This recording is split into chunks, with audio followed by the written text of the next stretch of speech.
Hello guys, मैं कुलदीप आपका बहुत बहुत स्वागत करता हूं आपके अपने यूट्यूब चैनल अध्ययन वे टू सक्सेस में। और उम्मीद करता हूं कि आप सब लोग भी अच्छे होंगे और अपने इस टाइम को वेस्ट ना कर रहे होंगे, ये पूरे 21 दिनों का फ़ायदा ले रहे होंगे और पढ़ाई कर रहे होंगे। तो आज जो हम डिस्कस करने वाले हैं ये क्वेश्चन, हम जो टॉपिक है ये हम क्वेश्चन आंसर के फॉर्म में डिस्कस करेंगे। तो बिना टाइम वेस्ट करते हुए चलते हैं अपने पहले क्वेश्चन पे कि पर्यटन मंत्रालय ने विदेशी पर्यटकों के लिए stranded in India portal launch किया है। तो ये है, पर्यटन मंत्रालय ने देश के जो भी विभिन्न हिस्सों में जो विदेशी पर्यटक जो फंसे हुए हैं उनकी मदद करने के लिए एक पोर्टल लॉन्च किया है जिसपे वो strandedindia.com के ज़रिए पहुंच सकते हैं। और इससे जो क्वेश्चन बनता है कि पर्यटन मंत्रालय के राज्य मंत्री कौन है, तो ये हैं प्रहलाद सिंह पटेल। चलते हैं अगले क्वेश्चन पे कि परिवहन मंत्रालय ने परिवहन संबंधित दस्तावेज की वैधता बढ़ाने के लिए जारी की एडवाइजरी। तो सड़क परिवहन और राजमार्ग मंत्रालय ने सभी राज्यों और जो भी केंद्र शासित प्रदेश हैं उनके लिए एक एडवाइजरी जारी करी है कि जिनके भी 1 फरवरी 2020 तक जो भी दस्तावेज की वैधता समाप्त हो रही थी उन सबको बढ़ाकर 30 जून 2020 तक कर दिया गया है, क्योंकि सारे आरटीओ ऑफिसेज जो भी हैं वो सब बंद पड़े हैं। इस वजह से इसको बढ़ा दिया गया है कि 30 जून तक आपके जो भी दस्तावेज होंगे वो वैलिड कर दिए जाएंगे। इससे क्वेश्चन ये भी बनता है कि केंद्रीय सड़क परिवहन और राजमार्ग मंत्री कौन है, तो ये हैं नितिन जयराम गडकरी। अगला क्वेश्चन पे चलते हैं कि नाटो प्रमुख ने विशेषज्ञों के एक समूह की नियुक्ति की घोषणा की। तो नाटो प्रमुख जेन्स स्टोल्टेनबर्ग ने 31 मार्च 2020 को विशेषज्ञों की एक समूह के नियुक्ति की घोषणा की है। और इस समूह की नियुक्ति को इसके जो राजनीतिक संगठन को मजबूत बनाने के लिए प्रक्रिया के तहत किया गया है।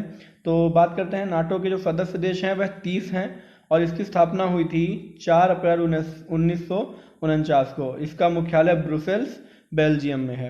अगले क्वेश्चन में चलते हैं कि उत्कल या ओडिशा दिवस 1 अप्रैल को, कि पूरे उड़ीसा राज्य में हर साल 1 अप्रैल को उत्कल दिवस या ओडिशा दिवस मनाया जाता है। और ओडिशा दिवस इसलिए मनाया जाता है क्योंकि 1 अप्रैल 1936 को ओडिशा एक अलग राज्य के रूप में गठन हुआ था, इसलिए यह मनाया जाता है। इस साल इसका 83वां उत्कल दिवस मनाया गया। अगले क्वेश्चन चलते हैं। अब इससे कुछ क्वेश्चन बनते हैं कि जैसे ओडिशा के राज्यपाल कौन है, तो ये हैं गणेश लाल। ओडिशा के मुख्यमंत्री नवीन पटनायक। ओडिशा की राजधानी भुवनेश्वर। ओडिशा में जिलों की संख्या 30 है। ओडिशा विधानसभा की सदस्य संख्या 147 है। ओडिशा की लोकसभा सीटें 121 हैं और ओडिशा की राज्यसभा सीटें 10 हैं। तो ये कुछ है, कुछ इंपॉर्टेंट है, ये पूछ सकता है क्योंकि ओडिशा के कुछ ज़्यादा ही करंट अफेयर्स आ रहा है जब से ये कोरोना का कुछ आया है। इन्होंने काफ़ी अच्छे से कदम उठाए हैं कोरोना के लिए। तो हम अगले क्वेश्चन पे चलते हैं कि कर्नाटक सरकार ने corona watch mobile app launch किया है। कोरोना वॉच, तो ये क्या है कि कर्नाटक सरकार है कोरोना वॉच नामक एक मोबाइल एप्लीकेशन लॉन्च किया है। इस मोबाइल एप्लीकेशन को जो मेन इसका एम है कि जो भी कोरोना से संक्रमित व्यक्ति हैं उनके मूवमेंट को ट्रैक करने के लिए और इस कोरोना वायरस को फैलने से रोकने के लिए ये एक ऐप बनाया गया है जिनसे ये इन पे वॉच रख सकते हैं, यानी कि इनके मूवमेंट को ट्रैक कर सकते हैं। और इसके लिए उन्होंने एक टास्क फोर्स का भी गठन किया है, टास्क फोर्स का, जो एक आईटी एप्लीकेशन और जीपीएस का उपयोग कर रहा है जिस पर नोवेल कोरोना वायरस के संक्रमण का संदेह हो उनके लिए।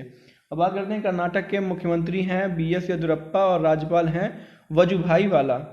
अपने अगले क्वेश्चन में चलते हैं कि हिमाचल प्रदेश सरकार ने राज्य में संक्रमित लोगों का पता लगाने के लिए आरंभ किया अभियान। तो ये क्या है कि हिमाचल प्रदेश सरकार ने राज्य में संक्रमित लोगों का पता लगाने के लिए एक्टिव केस फाइंडिंग कैंपेन शुरू किया है।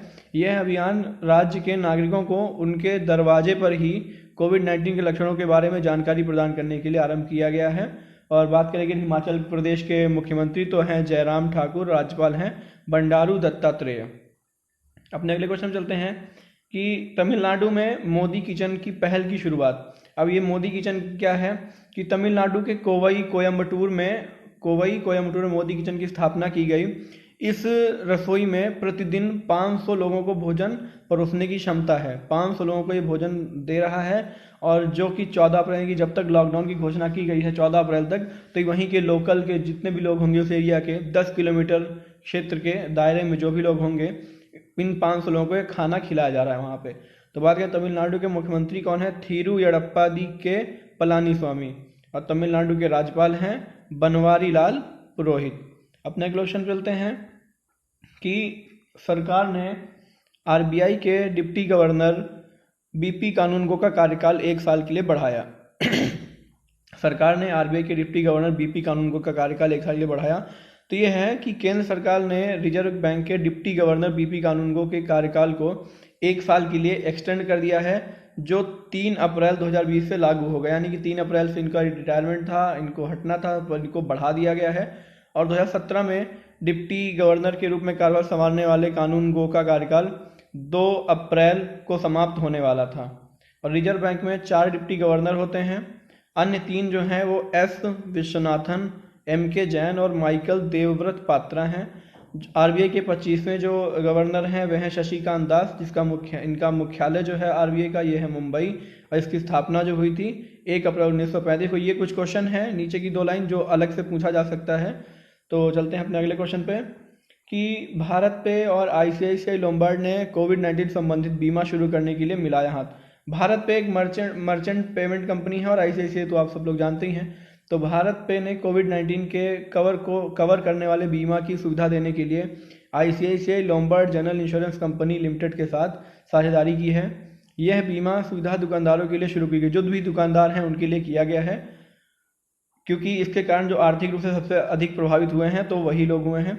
अब बात करें भारत पे के सीईओ और सह संस्थापक, तो ये हैं एस्नर ग्रोवर। फिर बात करते हैं भारत पे का जो मुख्यालय है ये नई दिल्ली है, और आईसीआईसीआई लोम्बार्ड के एमडी कौन है, भार्गव दास गुप्ता, और आईसीआईसीआई लोम्बार्ड का मुख्यालय कहाँ है, ये है मुंबई महाराष्ट्र में। चलते हैं अगले क्वेश्चन पे कि आईआईटी कानपुर विकसित करेगा कम लागत वाले पोर्टेबल वेंटिलेटर। अब कोरोना के लिए वेंटिलेटर बहुत इंपॉर्टेंट है, जो उसकी कमी आ रही है इंडिया में, तो उसके लिए कानपुर ने क्या कहा है कि इनके जो बढ़ते हुए मामले दिखाई दे रहे हैं कोविड-19 के, तो कानपुर का जो आईआईटी है इन्होंने पोर्टेबल वेंटिलेटर विकसित करने पर काम कर रहा है, जो बाजार में उपलब्ध वेंटिलेटरों की तुलना में काफ़ी सस्ते होंगे।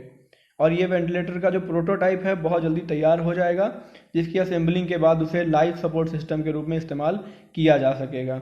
आईआईटी कानपुर के बायोसाइंस एवं बायो इंजीनियरिंग विभाग ने इन लाइफ सेवर पोर्टेबल वेंटिलेटर का डिज़ाइन तैयार किया है। तो ये याद रख सकते हैं कि किसने, बायोसाइंस और बायो इंजीनियरिंग विभाग ने, दोनों ने मिलकर इस पर काम किया है। चलते हैं अपने अगले क्वेश्चन पे कि आईआईटी गुवाहाटी ने बड़ी जगहों को सैनिटाइज करने के लिए ड्रोन तैयार किया है। तो गुवाहाटी के प्रौद्योगिकी संस्थान की एक टीम, यानी कि आईआईटी गुवाहाटी ने एक टीम ने सड़क, पार्क और फुटपाथ जैसे बड़े स्थानों को सैनिटाइज करने के लिए एक ड्रोन विकसित किया है। इस ड्रोन में स्वचालित स्प्रेयर लगा हुआ है, जो कोविड-19 को फैलने से रोकने के लिए बड़े इलाकों में सैनिटाइज करने के उनको अधिकारियों की मदद करेगा। अपने अगले क्वेश्चन चलते हैं कि स्पेन की प्रिंसेस मारिया टेरेसा कोविड-19 से मरने वाली शाही परिवार की पहली सदस्य। स्पेन की प्रिंसेस मारिया टेरेसा कोविड-19 के कारण उनका निधन हो गया है, जिसके साथ ही वह कोरोना वायरस से मरने वाली शाही परिवार की पहली सदस्य हैं। इनका जन्म 28 जुलाई 1933 को हुआ था। उन्होंने फ्रांस में पढ़ाई पूरी की और पेरिस के सोरबन और मैड्रिड के कॉम्प्लुटेंस यूनिवर्सिटी में समाजशास्त्र में प्रोफेसर के रूप में कार्यरत भी थी। चलते हैं अगले क्वेश्चन पे कि महान इतिहासकार प्रोफेसर अर्जुन देव का निधन। महान इतिहासकार, शिक्षाविद प्रोफेसर अर्जुन देव का निधन। इनका जन्म भी 12 नवंबर 1938 को पश्चिम पंजाब, यानी कि जो अब पाकिस्तान में है, वहाँ पर हुआ था। और इन्होंने राष्ट्रीय शैक्षिक अनुसंधान और प्रशिक्षण परिषद, यानी कि एनसीईआरटी में एक इतिहासकार के रूप में इन्होंने कार्य किया था। चलते हैं अगले क्वेश्चन पे, international transgender day of visibility. ये क्या है कि इंटरनेशनल ट्रांसजेंडर डे है, ये हर साल पे वैश्विक स्तर पे 31 मार्च को मनाया जाता है। वैश्विक स्तर पे मनाया जाता है। यहाँ पर यह दिन जो होता है, हर साल दुनिया भर के जो ट्रांसजेंडर लोग हैं उनके साथ होने वाले भेदभाव के बारे में और जागरूकता बढ़ाने और समाज में जो उनके द्वारा योगदान दिया जाता है उसको सराहने के लिए ये मनाया जाता है। तो चलते हैं हम अपने अगले क्वेश्चन पे कि 2020-21 की पहली तिमाही के लिए छोटी बचत योजनाओं पर ब्याज दरों में संशोधन के बाद सुकन्या समृद्धि खाता योजना के लिए अब ब्याज दर कितनी है। सुकन्या समृद्धि खाता योजना आप सबको मालूम होगा कि छोटी बालिकाओं के लिए उनके लिए एक योजना चलाई गई थी, सुकन्या समृद्धि खाता योजना। तो उसके लिए जो कर दिया गया है वो है 7.6%। भारत सरकार ने 2020-21 की पहली तिमाही के लिए जो छोटी बचत योजनाएं हैं उनकी ब्याज दरों पर कमी की है। इस योजना के तहत ब्याज दर पहले थी 8.4%, अब ये 7.6% तक कर दी गई है। और पीपीएफ में ब्याज दरों को 7.1% किया गया है और पंचवर्षीय राष्ट्रीय बचत प्रमाण पत्र की ब्याज दर को 6.8% निर्धारित किया गया है। चलते हैं अगले क्वेश्चन पे कि द्वितीय असाधारण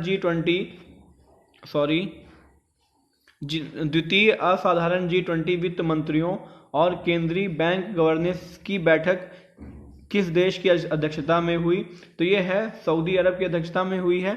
और द्वितीय असाधारण G20 वित्त मंत्रियों और केंद्रीय बैंक गवर्नर्स जो हैं उनकी बैठक हुई थी, केंद्रीय बैंक गवर्नर्स और वित्त मंत्रियों का। तो ये सऊदी अरब की अध्यक्षता में हुआ है और अपने यहाँ से केंद्रीय वित्त और कॉरपोरेट मामलों की मंत्री निर्मला सीतारमण जी ने भाग लिया है। इस वर्चुअल बैठक में वैश्विक अर्थव्यवस्था और कोविड-19 की महामारी के प्रभाव पर चर्चा की गई है। चलते हैं अगले क्वेश्चन पे कि East Asia and Pacific in the time of कोविड-19 नामक रिपोर्ट किस वैश्विक संगठन द्वारा जारी की गई। तो यह है विश्व बैंक ने हाल ही में East Asia and Pacific in the time of कोविड-19 नामक रिपोर्ट जारी की। इस रिपोर्ट में यह अनुमान लगाया गया है कि पूर्वी एशिया और प्रशांत में कोरोना वायरस के कारण लगभग 11 मिलियन लोग जो हैं वो गरीबी से प्रभावित हो सकते हैं। तो उम्मीद करता हूँ आपको ये वीडियो अच्छा लगा होगा, पसंद आया होगा। तो अगर पसंद आया हो तो वीडियो को लाइक करें, शेयर करें और सब्सक्राइब करें। और आप पुराने वीडियोस भी कुछ पीछे का करंट अफेयर्स देखना चाहते हैं तो आपको डिस्क्रिप्शन लिंक में मिल जाएगा। और आप अगर किसी और भी एग्ज़ाम की तैयारी करते हैं तो डिस्क्रिप्शन लिंक में आपको हिंदी के और बाकी सारे वीडियोस आपको मिल जाएंगे। तो इसी के साथ चलते हैं। Thank you guys.